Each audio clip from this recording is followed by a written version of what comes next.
comme l'a dit Marc, moi je suis plutôt un spécialiste de l'après-guerre, de la période qui s'ouvre avec la chute du fascisme. Mais effectivement, ces questions de culture, de politique m'intéressent beaucoup. Et donc aujourd'hui, c'est de la période précédente que je vais essayer de parler avec vous. Alors, je vais commencer par un exemple qui est extrêmement récent, qui date de la fin de l'année 2024 et du début de l'année 2025, puisque s'est tenue à Rome une exposition consacrée au futurisme. L'exposition s'appelait « Le temps du futurisme » à la Galerie nationale d'art moderne. Et cette exposition proposait de revenir sur la parabole de ce mouvement, qui est un mouvement né en 1909, d'abord comme un mouvement avant-gardiste en littérature, dans la poésie, et qui s'est surtout développé ensuite dans les arts graphiques, dans la peinture. Sauf qu'à la visite de cette exposition, il y avait deux détails au moins qui pouvaient sauter aux yeux, qui de fait ont sauté aux yeux des historiens, ce qui a occasionné un certain nombre de débats, d'articles et de polémiques aussi. La première la première surprise, on pourrait le dire, c'est une question. J'emprunte cette question au titre d'un article qui a été publié dans le magazine L'Histoire, que vous connaissez sans doute, de la part de Marianne Matar-Bonucci, qui est une spécialiste du fascisme. Cette question est toute simple. Où est le fascisme ? Puisque cette exposition semblait oublier les liens très forts qui ont existé entre le futurisme et le fascisme. Alors, évidemment, pas dès le début, pas dès 1909, mais après la Première Guerre mondiale. Deuxième perplexité très forte, c'est qu'en lisant les textes de cette exposition, on avait l'impression que le futurisme était un mouvement strictement italien, presque étroitement italien, comme si on avait oublié ou volontairement omis de souligner les échanges extrêmement importants et réciproques qui ont existé entre ce mouvement, certes né en Italie, et d'autres mouvements européens. Et donc, ça a suscité un certain nombre de perplexités face à une exposition qui en fait était très politique. C'était une exposition qui avait été voulue par le Premier ministre de la Culture de Giorgia Meloni, dont le nom importe peu, une exposition qui tendait à la fois à dépolitiser le futurisme et en même temps à le nationaliser de manière extrêmement stricte, à rebours de tout ce qu'ont montré l'histoire de l'art et l'histoire de ces dernières années, qui insiste beaucoup sur les circulations, justement, dans ces mouvements d'avant-garde en Europe. Et donc cet exemple, très très contemporain, puisqu'il date de cette année, montre assez bien, il me semble, que la question des liens entre fascisme et culture nationale, si tant est qu'on peut définir une culture nationale, eh bien, est encore discutée, sensible, et qu'elle fait l'objet de réécritures plus ou moins honnêtes de l'histoire. Donc, la question qui va nous occuper aujourd'hui, là, pendant ces quelques dizaines de minutes, c'est une question, comme l'a dit Marc, effectivement, qui est immense, qui a suscité des débats extrêmement importants, et des débats extrêmement importants à la fois parmi les intellectuels de l'Italie de l'après-guerre, puis parmi les historiens. Et c'est aussi une question qu'on pourrait résumer de manière très simple. Et on va essayer de voir que ce n'est pas si simple, justement. Cette question, c'est: y a-t-il eu une culture proprement fasciste ? Est-ce que le régime fasciste a produit une culture qu'on peut qualifier de fasciste ? Alors, si on regarde, par exemple, l'illustration que j'ai choisie pour cette page de couverture, on voit qu'il y a évidemment eu un art fasciste ou un art faisant l'exaltation du fascisme. Vous avez tous en tête des images de propagande, des images d'architecture faisant l'apologie du régime, mais on va voir que ce n'est pas si simple et que les liens effectivement entre fascisme et monde culturel ne sont pas seulement ceux d'une mise au pas totale, de l'écrasement du monde culturel. Le fascisme n'était pas uniquement une grande prison. On va essayer de nuancer un peu tout ça. Évidemment, cette question très simple, elle suppose pas mal de sous-questions. Si oui, si la culture fasciste a existé, comment et avec qui a-t-elle été construite ? Est-elle univoque ? On peut déjà dire que non. Quel lien entretient-elle avec d'autres contextes ? Puisqu'on va voir que même la culture qui se veut la plus fasciste, la plus italienne, entretient souvent des liens avec l'étranger. Alors, j'ai dit que ce débat avait été très, très vif en Italie, dans l'Italie de l'après-guerre et dans l'Italie en fait jusqu'aux années 70 ou 80. La première question qui s'est posée, c'est celle de la place du fascisme dans l'histoire italienne. Et dans cette question, la culture jouait un rôle central.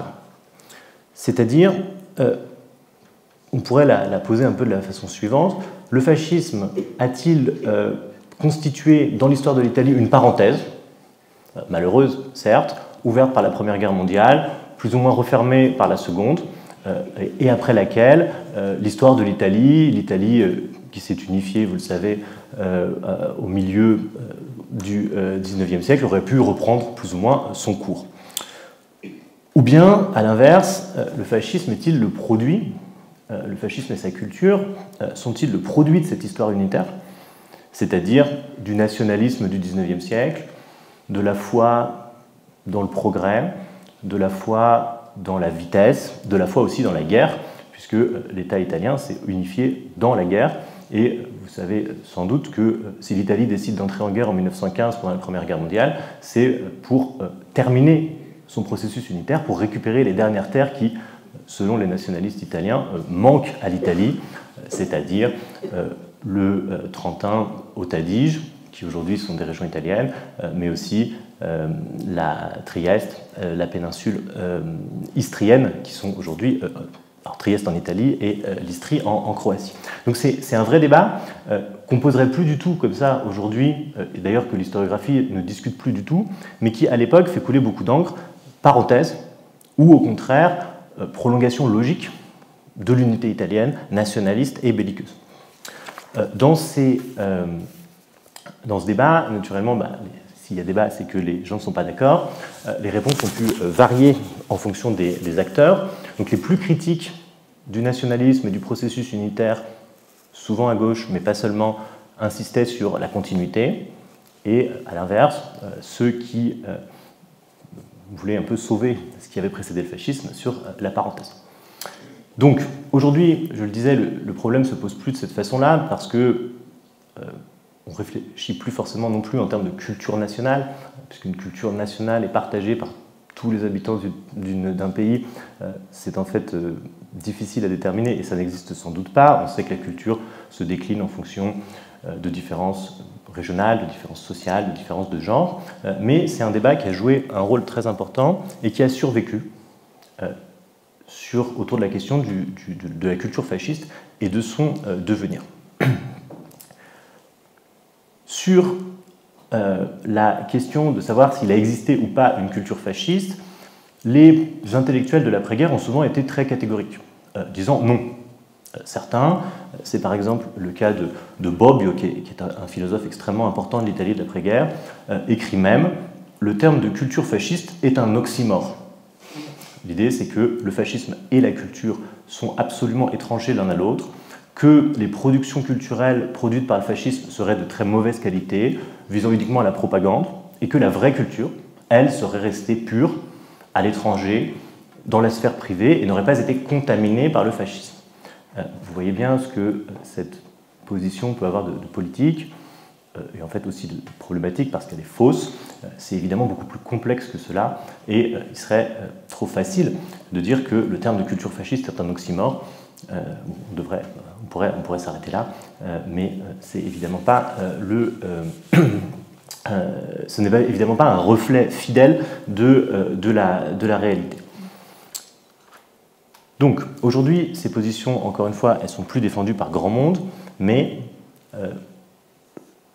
le débat très, très riche qui a existé dans ces années-là nourrit encore un certain nombre d'interprétations. Je ne vais pas m'étendre plus que cela. Ce que je vous propose, à partir de ces réflexions, aujourd'hui, c'est de réfléchir à 4 questions principales que je vais essayer de développer. Alors, pas forcément à la suite, elles vont circuler un peu à travers de ce que je vais vous présenter.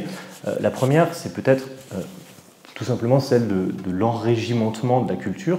Comment est-ce que le fascisme a essayé de mettre la culture sous coupe, de quelle façon, et comment il y est parvenu plus ou moins. La seconde, c'est la question de la chronologie. Les historiens aiment bien la chronologie, mais vous savez que le régime fasciste dure plus de 20 ans, et donc les choses ne sont pas les mêmes en 1922, en 1925, et pendant la guerre, ou même à la toute fin de la guerre, pendant l'épisode de la République sociale italienne, connue sous le nom de République de Salo. Donc on va essayer de voir que, en fait, il y a des évolutions, il y a des inflexions qui accompagnent l'évolution du régime fasciste lui-même. La troisième question, c'est une question difficile, et qui est une question aussi difficile à poser même dans les termes, c'est celle de savoir si on peut faire une différence entre une haute culture, une culture savante, et une culture populaire, avec tous les problèmes de définition que ces termes posent. On va essayer d'y revenir ici ou là. Et la dernière question, j'en ai un petit peu parlé au début, c'est la question de savoir ce qui est spécifiquement fasciste, ou de ce qui est plus ou moins dans l'air du temps. Dit comme ça a l'air un peu difficile, mais ce qu'on va essayer de voir, c'est qu'un certain nombre de choses qui, à première vue, peuvent sembler spécifiquement fascistes, c'est très net dans l'architecture. Ah, ça, c'est un bâtiment fasciste.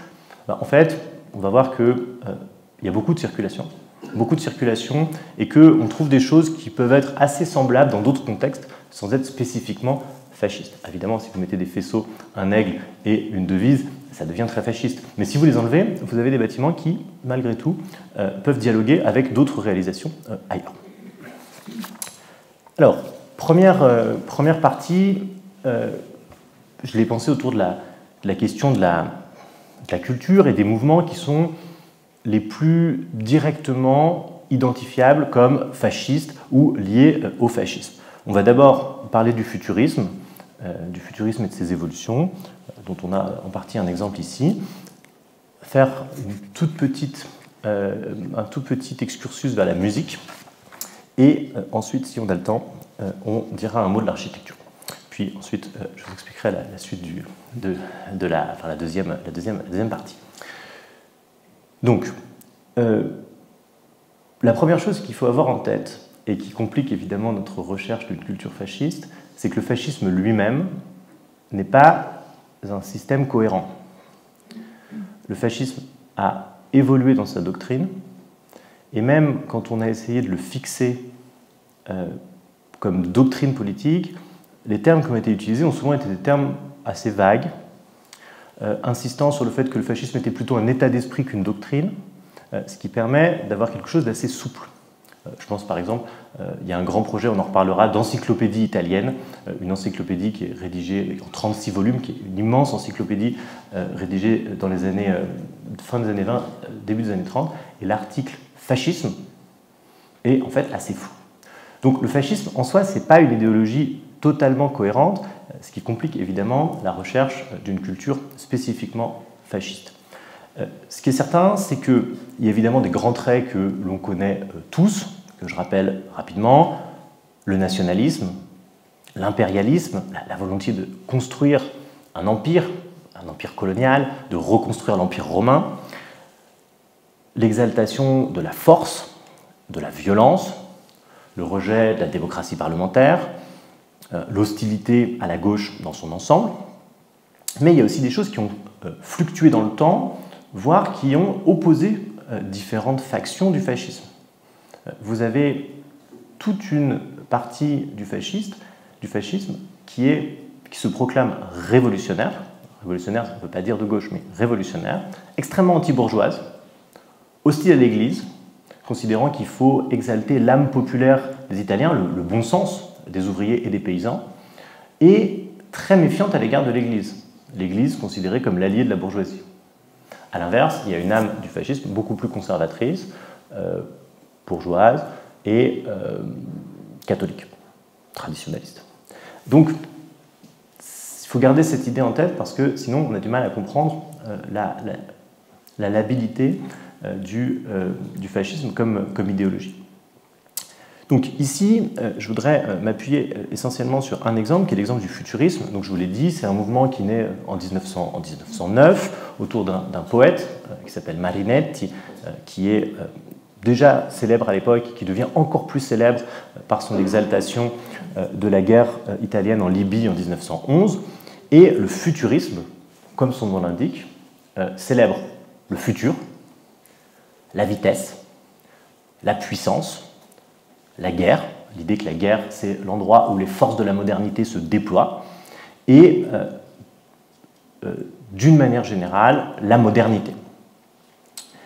Ce qui explique qu'on promeut des formes tout à fait nouvelles, Marinetti publie des poèmes d'avant-garde, notamment un poème très connu en 1911 qui est une succession d'onomatopées censée symboliser la puissance de la guerre. Et politiquement, ce mouvement, il est assez varié.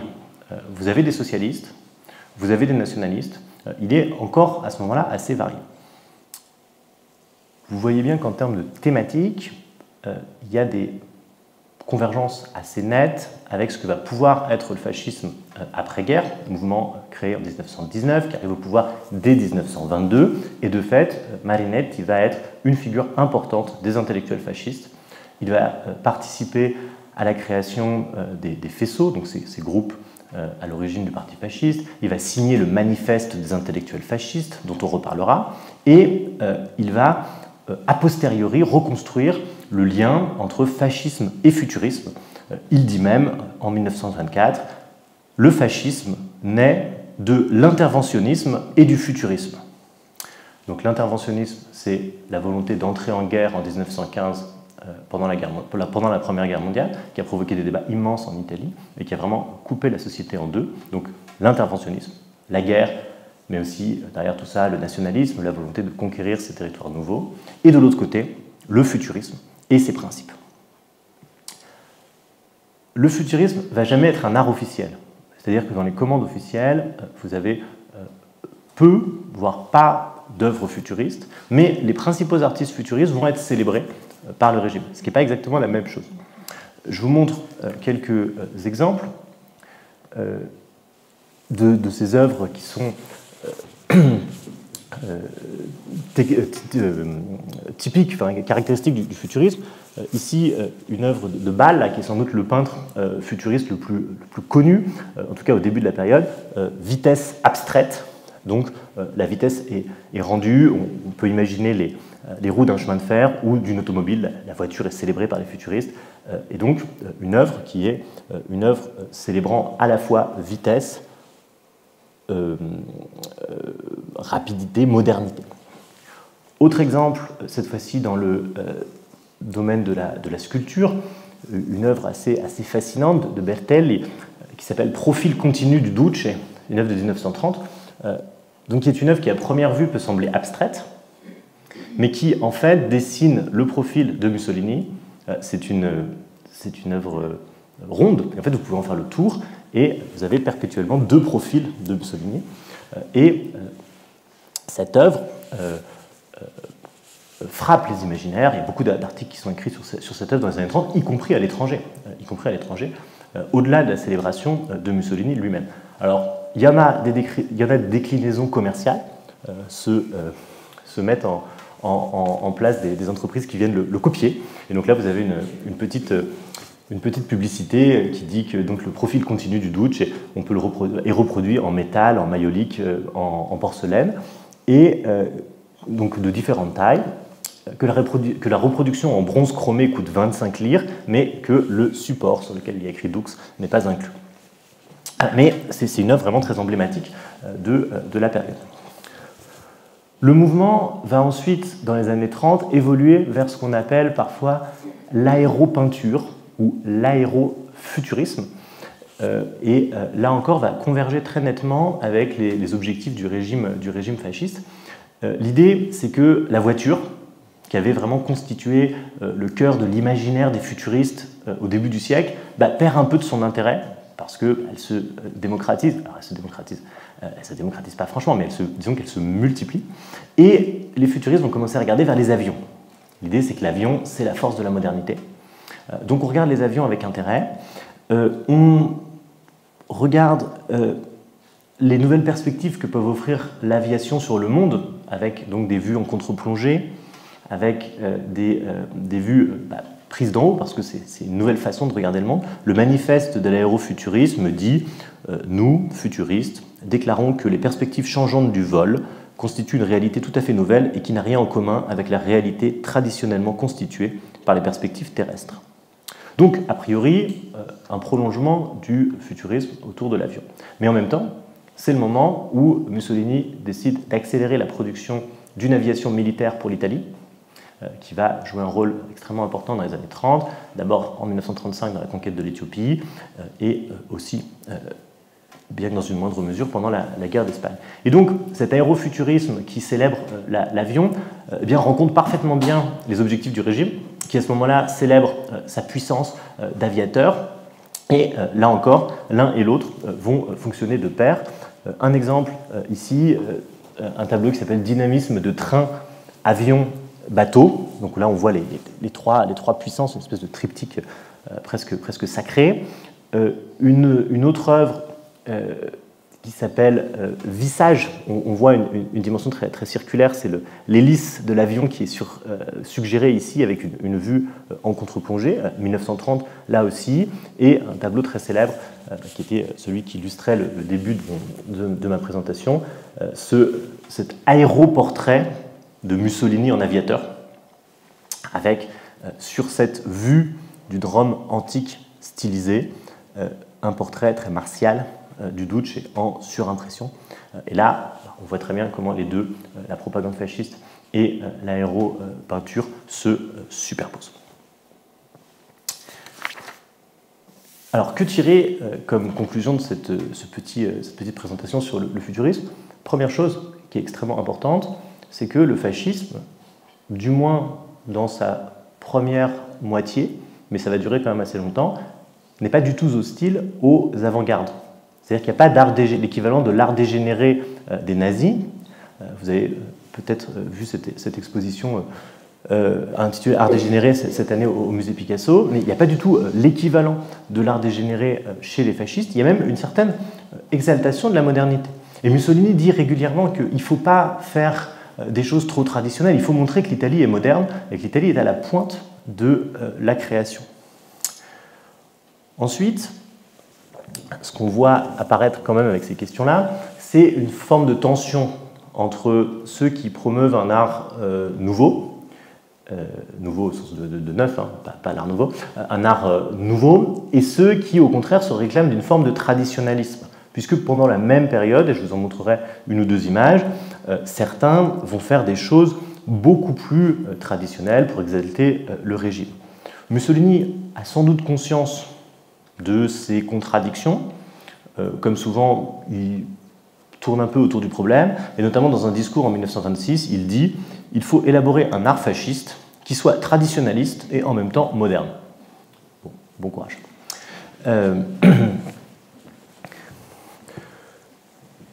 Sur la musique, maintenant, et je redirai un mot de la peinture juste après.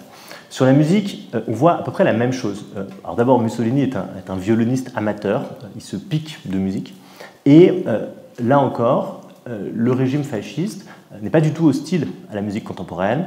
On joue Stravinsky ou Bartók dans les années 20 en Italie, alors que ce sont des compositeurs qui sont conspués par les extrêmes droites européennes sans exception. Et il y a même la volonté de pousser des compositeurs avant-gardistes italiens pour réactiver la grande tradition des compositeurs italiens, pour dire l'Italie est un grand pays de musique. Comme souvent avec le fascisme, c'est même le grand pays de musique, pour essayer de montrer qu'on est aussi moderne qu'ailleurs. Ce qui est certain, c'est que ça ne va pas durer très longtemps, et que dans les années 30, on voit vraiment un retour à quelque chose de beaucoup plus classique. Les auteurs avant-gardistes sont moins joués, et on commence à jouer beaucoup d'opéras avec un sous-texte qui glorifie le fascisme. On va en reparler tout à l'heure, mais on va voir la même chose dans le cinéma. Que faire? Quelle thématique choisir quand vous voulez glorifier le fascisme? Eh bien, toujours utile d'avoir un empereur romain. Donc il y a toute une déclinaison d'opéras des années 30 avec des empereurs romains qui, en sous-texte bien appuyé, glorifient Mussolini, mais pas uniquement, puisque vous avez par exemple en 1935, donc au moment où l'Italie attaque et conquiert l'Éthiopie, dans des conditions que vous connaissez sans doute, en violation des principes de la SDN à laquelle l'Italie adhère, en utilisant des armes chimiques, bref, en commettant des crimes de guerre à répétition, eh bien, cette conquête est célébrée par un opéra d'Alfredo Casella qui s'appelle « Le désert tenté », dans lequel des aviateurs italiens qui sont tombés dans le désert doivent s'orienter et qui sortent évidemment triomphants du désert. Donc, sur la musique, c'est assez net. d'abord pas de rejet de l'avant-garde, et puis sans qu'il y ait de condamnation officielle, un glissement progressif vers des choses beaucoup plus classiques et célébrant le régime.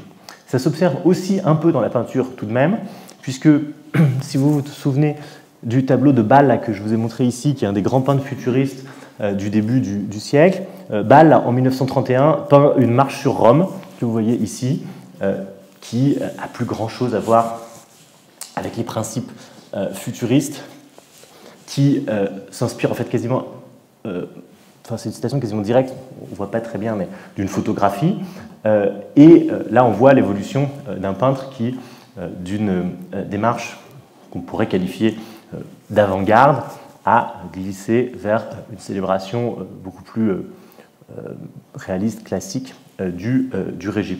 Donc ça c'est assez intéressant parce que on voit sans doute que au début des années 30, il y a une forme de tournant qui s'accentue et qui s'accentue beaucoup avec la guerre durcissant tout cela.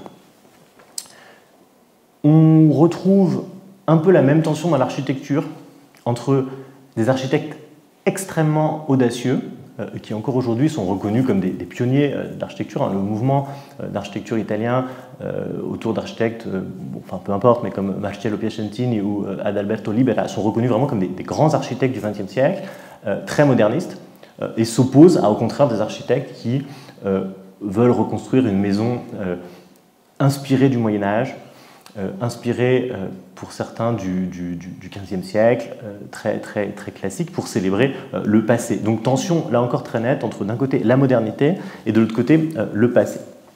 Dans certains cas, on a même une tentative de fusion qui fonctionne plus ou moins bien.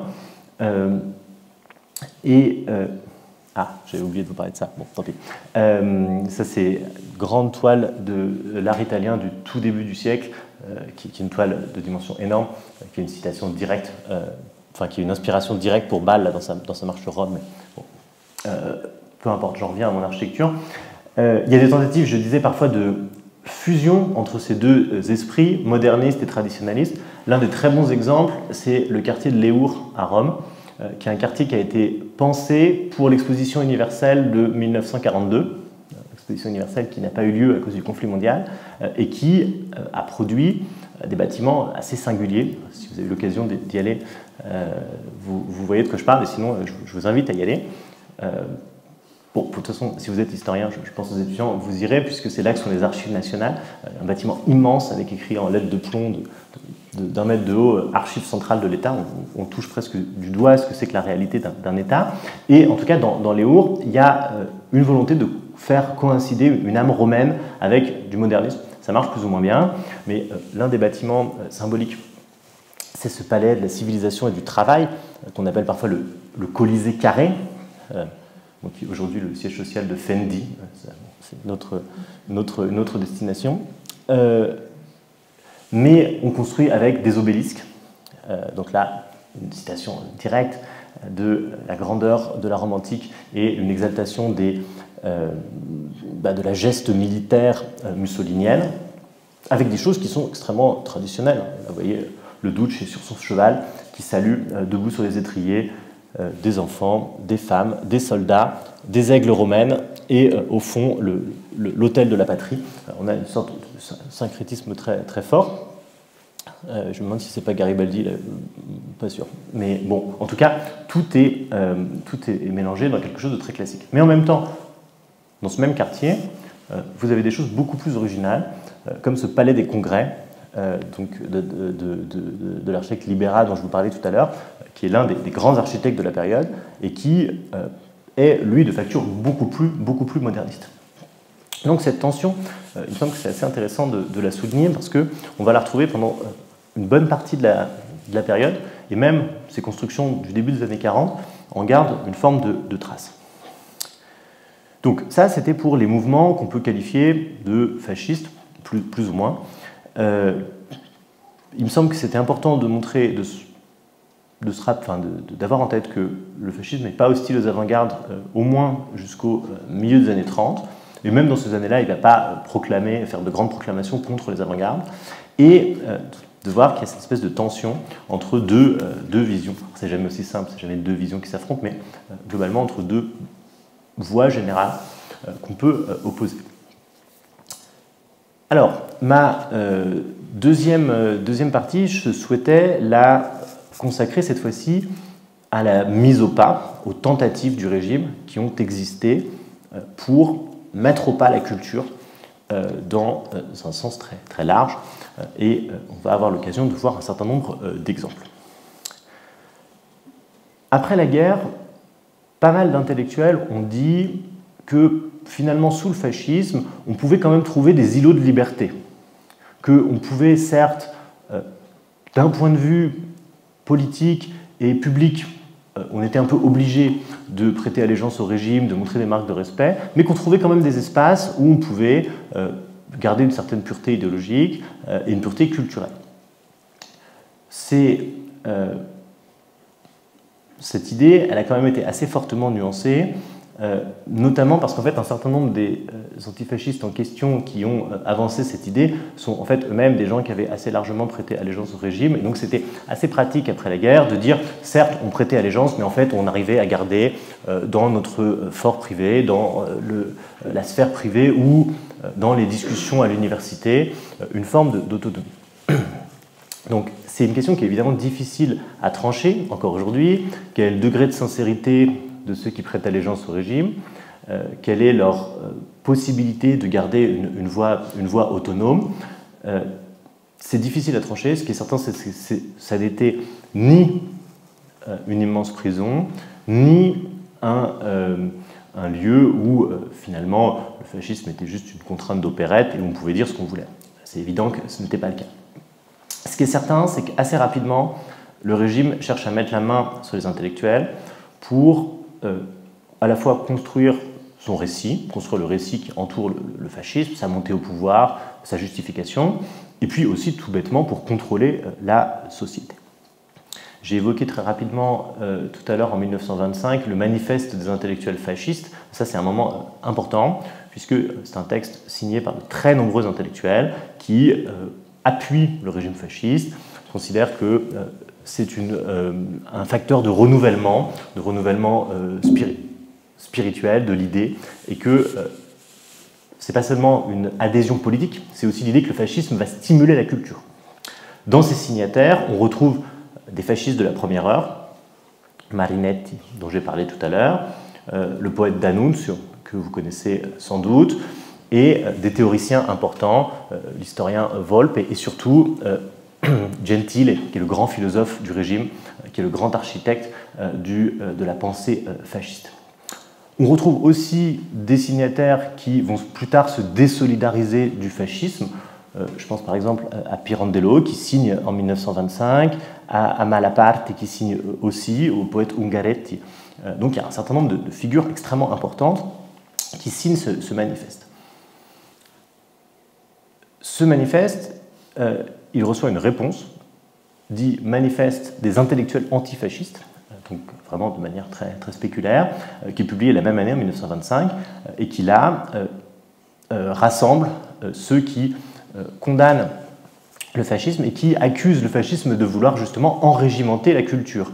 Alors, c'est sans doute un peu de mauvaise foi quand on regarde la liste des signatures qui, pour beaucoup, en fait, sont déjà très engagées, mais c'est une manifestation d'hostilité à la volonté du fascisme de mettre la main sur l'ensemble de la sphère intellectuelle en Italie.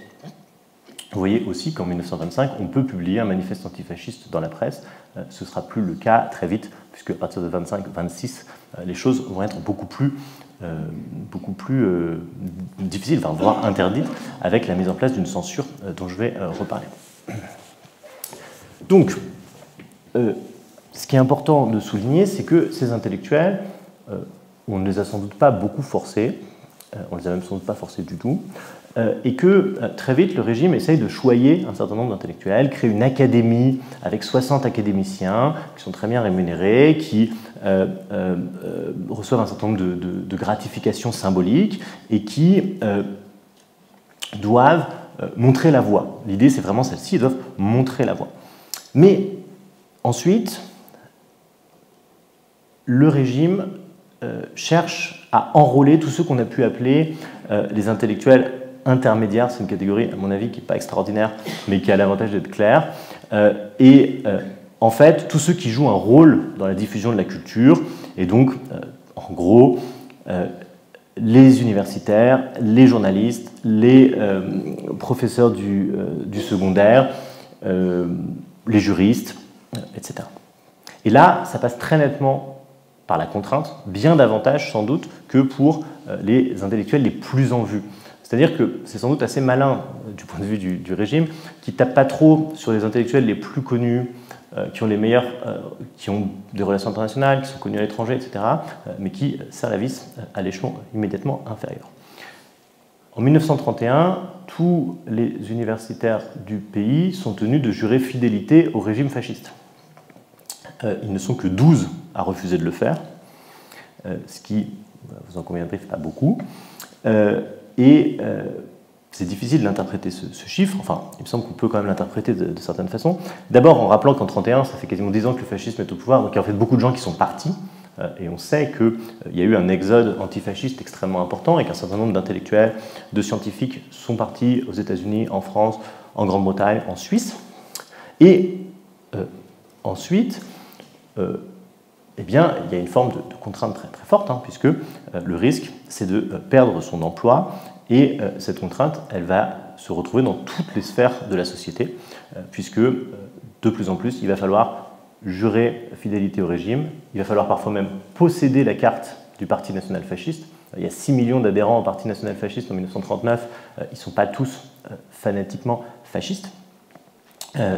C'est d'ailleurs un problème qui se pose beaucoup après la guerre, où au départ les partis antifascistes disent bon, tous ceux qui ont eu la carte, on ne les prend pas, et en fait très vite ils reviennent dessus, parce que déjà ça fait beaucoup de monde qu'il faudrait ne pas prendre, et puis surtout parce qu'ils se rendent compte que c'est pas si simple. Et donc par exemple tous les fonctionnaires qui ont l'obligation d'avoir la carte du parti fasciste à partir de la fin des années 30, eh bien on va examiner leur situation un peu plus différemment.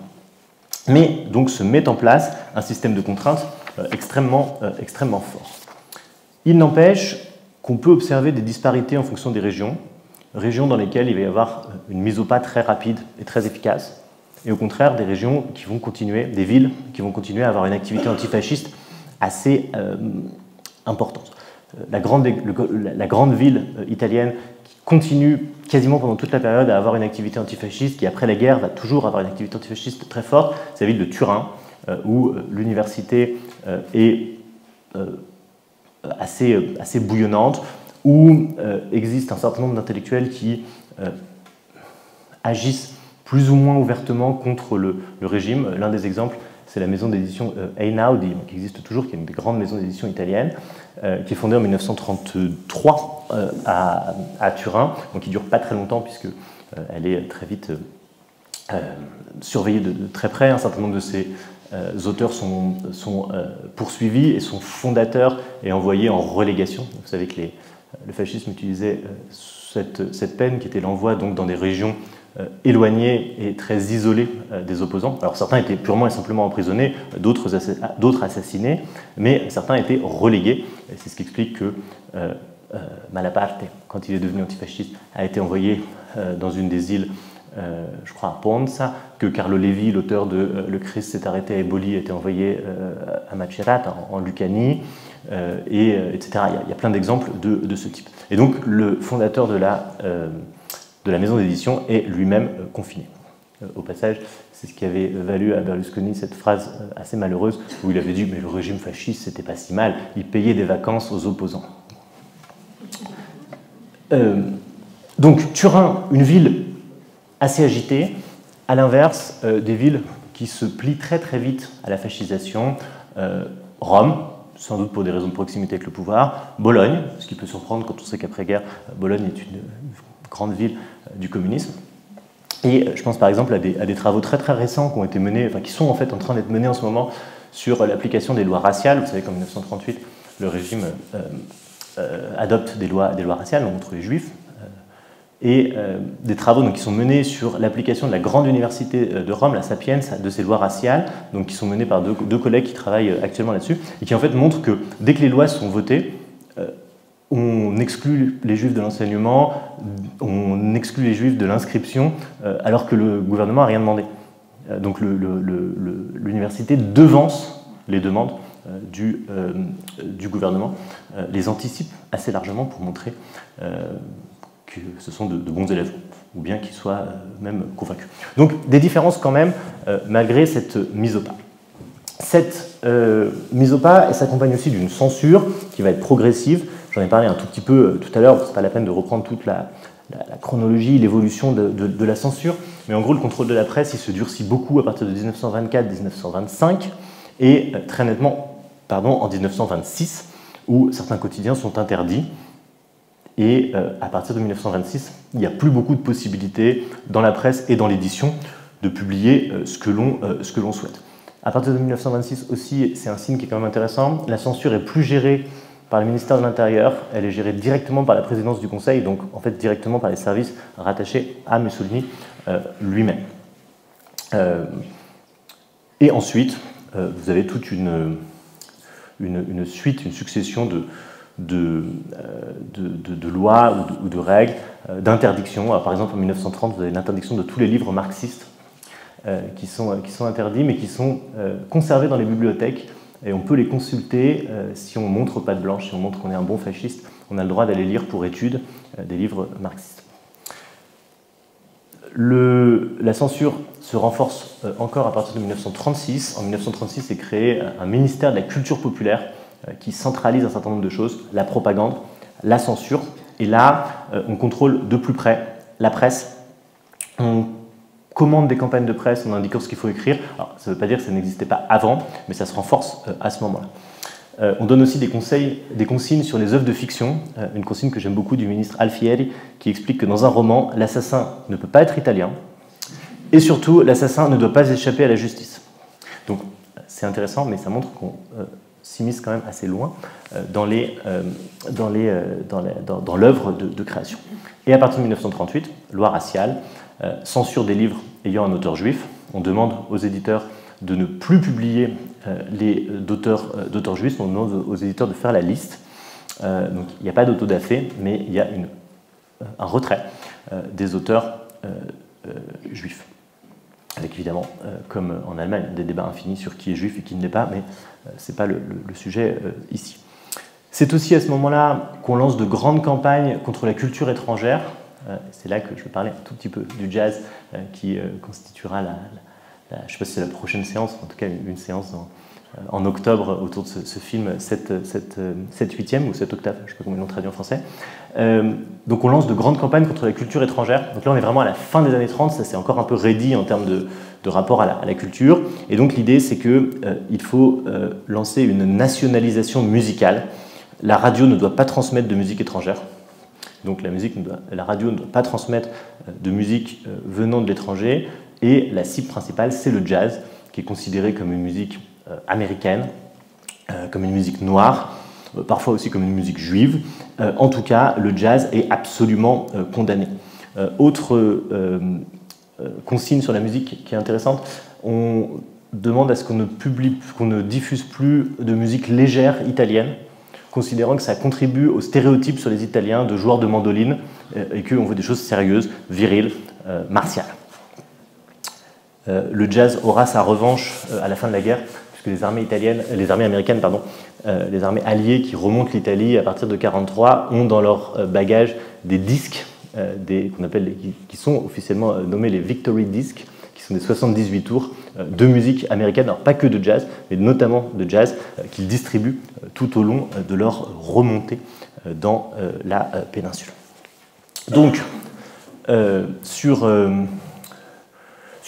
pour terminer cette deuxième partie, et j'en aurai une troisième courte et on en aura fini, il me semble qu'il faut voir à la fois que ces phénomènes sont progressifs. On voit une radicalisation assez nette dans les années 30 et à la fin des années 30. Alors ça ne veut pas dire que ça n'existe pas au début, mais c'est assez net et ça montre bien le caractère totalitaire du régime qui cherche à contrôler tous les aspects de la vie, notamment de la vie culturelle. Je termine sur une troisième partie consacrée à la culture populaire et à l'encadrement des masses. On va parler de cinéma essentiellement, mais pas uniquement. Alors là aussi, je m'appuie sur des travaux relativement récents, notamment les travaux d'un historien italien qui s'appelle Gagliardi et d'un historien britannique qui s'appelle Stephen Gundel, qui a beaucoup travaillé sur les questions culturelles, à la fois sur le fascisme et après le fascisme, et notamment sur le cinéma.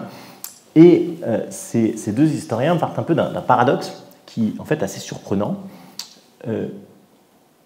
qui tient au décalage qui peut exister entre le discours fasciste, notamment sur les mœurs, sur la famille, et les films qui ont le plus de succès dans l'Italie fasciste.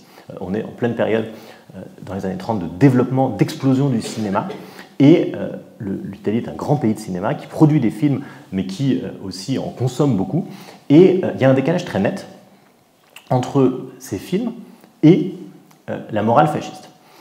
En effet, la plupart des films qui sont produits en Italie à cette période, alors il y a des films historiques qui peuvent très bien, eux, rentrer dans la logique d'exaltation du régime, mais la plupart des films qui sont créés à cette époque sont des comédies qui ont parfois été qualifiées de téléphone blanc. C'était un peu cryptique pour moi pendant longtemps cette histoire de téléphone blanc. En fait, c'est parce que ce sont des comédies qui se passent dans des milieux très bourgeois, donc on voit beaucoup d'intérieurs très, très riches, et le téléphone blanc était, je l'ai découvert, enfin appris après, un signe distinctif très important. La plupart des téléphones bon marché étaient noirs, et avoir un téléphone blanc, c'est très chic. Et donc en fait, ces films se passent dans des ambiances très polissées, très bourgeoises, avec des voitures de luxe, avec des meubles extrêmement coûteux et beaux. Et la principale thématique de ces comédies, c'est l'adultère. Ce qui peut surprendre quand même quand on sait le contrôle que le fascisme pouvait avoir sur les productions, l'adultère, et même parfois la possibilité du divorce, puisque dans certains films, certains protagonistes se menacent de divorcer, ce qui, en Italie, est absolument illégal. Et d'ailleurs, ces films-là, souvent, sont situés dans un pays un peu imaginaire, pas très bien défini, souvent un pays de l'Est. Bref, on n'est pas en Italie, mais il n'empêche que le film porte spécifiquement sur ces questions-là. Je vous donne un exemple, un film de 1927 qui s'appelle « Je veux tromper mon mari », ce qui constitue, je pense que vous le voyez, je n'ai pas besoin de beaucoup le commenter, ce qui constitue une sorte de paradoxe dans un pays qui exalte la politique nataliste, les femmes italiennes qui sont des femmes fortes du peuple et qui évidemment ne penseraient pas à tromper leur mari. Par ailleurs, je l'ai dit au tout début, le fascisme a parfois une dimension très anti-bourgeoise.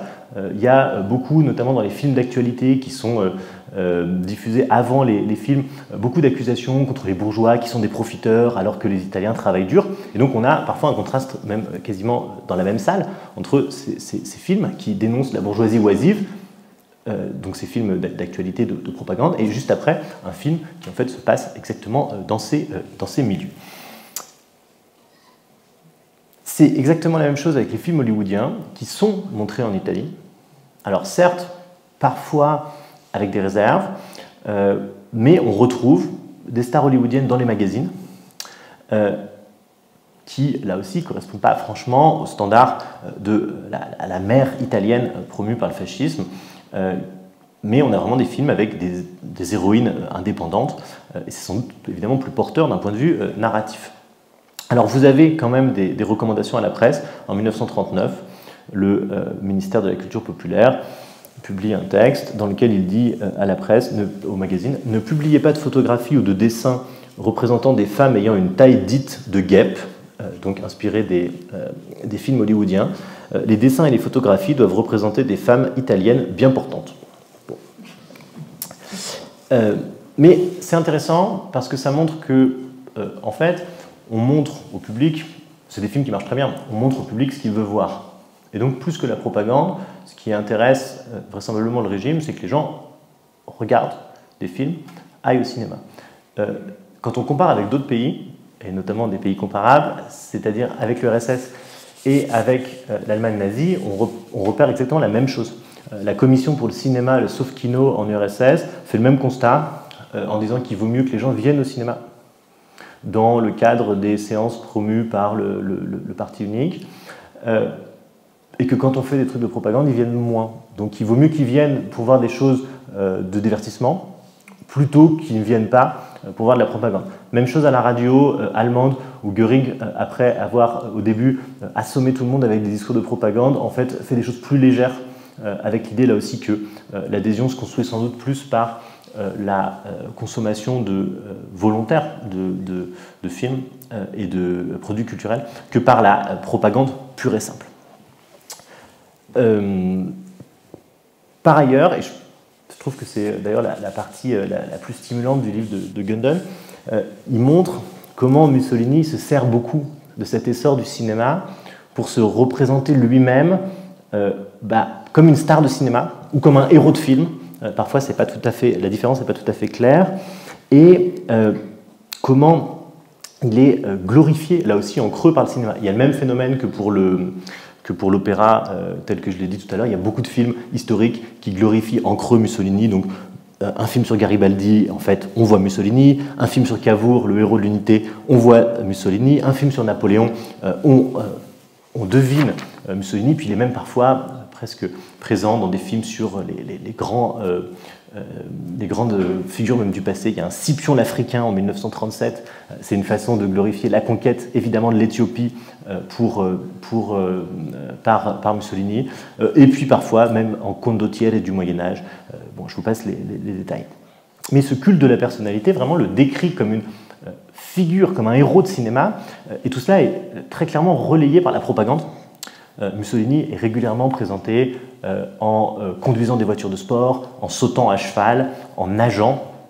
Alors évidemment, il n'y a pas que la volonté de se présenter comme un héros ou une star de cinéma, c'est aussi l'idée de montrer le corps du leader, le corps du dirigeant, qui est fort, qui est prêt au combat, qui est prêt à entraîner son peuple. Mais il y a tout de même quelque chose qui tient de la starification, avec donc là Mussolini au volant de son Alfa Romeo, avec donc des lunettes et un casque de pilote, Mussolini sautant à cheval. Alors, je crois qu'il y a un doute sur le fait que cette photo soit retouchée pour augmenter la taille, mais je crois que ce n'est pas tout à fait certain. Mussolini nageant comme un athlète.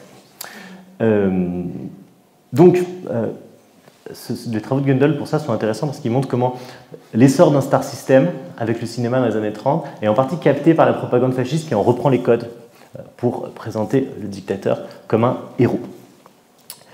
Je termine cette partie, et je termine quasiment tout ce que je voulais vous dire, en disant que le régime essaye d'organiser des loisirs pour la population. La radio, d'abord, dans les années 20 et dans les années 30, puis le cinéma sont des moyens aussi d'encadrement de la population, et créer une œuvre nationale du temps libre, qui est parfois appelée le dopo lavoro, l'après-travail, pour permettre aux travailleurs d'avoir des loisirs. Et donc dans cette optique, on crée des salles de cinéma, des piscines, des gymnases, et ça contribue, ça aussi, au développement de certains médias en Italie. Ce cinéma que vous voyez ici, c'est un cinéma qui est toujours en activité, c'est le cinéma du cinéaste Nanni Moretti à Rome, mais qu'il a racheté, et vous voyez peut-être, je ne sais pas si je peux vous le montrer ici, non, vous ne voyez pas la souris. Là, il y a écrit « Dopo lavoro, monopoli di Stato » avec une aigle fasciste. Donc c'est vraiment un ancien cinéma fasciste qui a été vendu après la guerre. Et donc ce qui est certain, c'est que l'encadrement de la population, ça contribue au développement de certaines pratiques culturelles. Mon grand-père, qui était né à la fin des années 20 dans le sud de l'Italie, a écouté la radio pour la première fois dans les balil, les enfants qui avaient 6 et 8 ans, donc l'association des enfants qui avaient 6 et 8 ans. Il est parti en vacances pour la première fois dans des maisons de vacances qui avaient été construites à 50 km de là, au bord de la mer, où il est allé pour la première fois au cinéma. Donc en fait, pour beaucoup d'Italiens et d'Italiennes, c'est par le biais de ces organisations fascistes, que ce soit des organisations de jeunesse ou des organisations de travail pour les adultes, que se diffusent un certain nombre de pratiques culturelles, sans que ce soit forcément, même si ça l'est évidemment, étant donné le cadre, pour montrer des films de propagande. En tout cas, pas uniquement des films de propagande. Je termine, c'est la première partie de ma conclusion, en disant que ces phénomènes sont évidemment européens. Ils ne sont pas que italiens et on raterait quand même sans doute beaucoup de choses dans l'interprétation en isolant complètement ces phénomènes. C'est net pour le développement du sport et de la culture populaire. Évidemment que c'est dans des contextes absolument différents, mais au même moment, dans les années 30, en France, on construit des stades, on construit des cinémas, on cherche à favoriser le développement de loisirs pour la population. Donc évidemment, contexte différent, le rapport à la population n'est pas du tout le même, mais ce sont des choses qu'on voit au même moment ailleurs. L'exemple le plus net, j'en parlais tout à l'heure, je vais vraiment en dire un mot, c'est l'architecture. Des architectes comme Libera, dont on a déjà parlé, qui construit le Palais des Congrès, que vous connaissez peut-être aussi parce que c'est l'auteur de la Villa Malaparte à Capri, où a été tournée une partie du Mépris. Libera, c'est un des très grands architectes du début du XXe siècle, et en fait, ses recherches, elles dialoguent très clairement avec des recherches de la même époque, et sa volonté de matériaux bruts, d'utilisation de l'acier, du verre. Alors ça, c'est pas un bâtiment de Libera, c'est un bâtiment de Moretti, mais on retrouve un certain nombre de choses semblables. En fait, dialogue avec beaucoup de choses qui sont faites au même moment ailleurs en Europe. Alors certes, ici, vous avez écrit, vous avez deux aigles fascistes et écrit « croire, obéir, combattre ». Donc ça, c'est évidemment fondamentalement fasciste, mais le bâtiment en lui-même, il entretient beaucoup de relations avec des recherches qui sont menées ailleurs. Ça, c'est le bâtiment de l'école du Bauhaus, construite dans les années 20 dans la République de Weimar. Donc là aussi, il y a des dialogues qui sont évidemment très liés. Donc quand on voit ce bâtiment, on se dit « ah oui, architecture fasciste », mais en fait, c'est une architecture moderniste, certes récupérée en partie par le fascisme, mais qui dialogue avec beaucoup d'autres formes ailleurs. Un mot de conclusion, pour dire que, bon, j'espère vous avoir convaincu qu'il n'y a pas existé de culture fasciste monolithique, ça aurait été difficile, et du reste, il n'a pas existé de fascisme monolithique non plus, celui-ci a évolué, a vécu un certain nombre de contradictions internes, et souvent, dans cette culture fasciste au sens très large, on a eu des oppositions, des tensions, entre des formes plus avant-gardistes et des formes se réclamant d'une forme de traditionnalisme, même si, comme on l'a vu, il était possible de les concilier ou de tenter de les concilier. Le fait qu'il n'ait pas existé de culture fasciste unifiée ne veut pas dire que le régime n'a pas exercé des contraintes extrêmement fortes sur la culture. Ces contraintes, elles ont pesé sur l'ensemble de la population italienne et les professions intellectuelles n'ont pas fait exception. Les éditeurs, les universitaires, les juristes, les journalistes, les enseignants ont fait l'objet d'une persécution et d'une surveillance constante, même si, évidemment, certains ont pu rester en Italie pendant la période. La répression, elle a augmenté avec le temps. Le régime s'est renfermé sur sa supposée italianité. Le régime, dans une forme de paranoïa, s'est créé de plus en plus d'ennemis. Et si dans les débuts des années 20, au milieu des années 20, il pouvait y avoir des échanges internationaux importants, à la fin des années 30, c'est moins net. On condamne ce qui vient des États-Unis, ce qui vient de la culture juive, etc. Pour autant, je l'ai dit, ces phénomènes ils peuvent être isolés ni du contexte européen, ni de ce qui suit, parce qu'en fait, il y a beaucoup de choses qui ont continué à... en fait, il y a des prolongements. Et la chute du fascisme ne met pas fin à tout ce qu'on vient de décrire. Et d'ailleurs, un certain nombre des partis politiques de l'après-guerre vont essayer, eux aussi, alors certes, il y a plusieurs partis cette fois-ci et plus un parti unique, mais ils vont essayer, eux aussi, d'encadrer la population par la culture. Et ça, bon, c'est un autre sujet. Je vous remercie.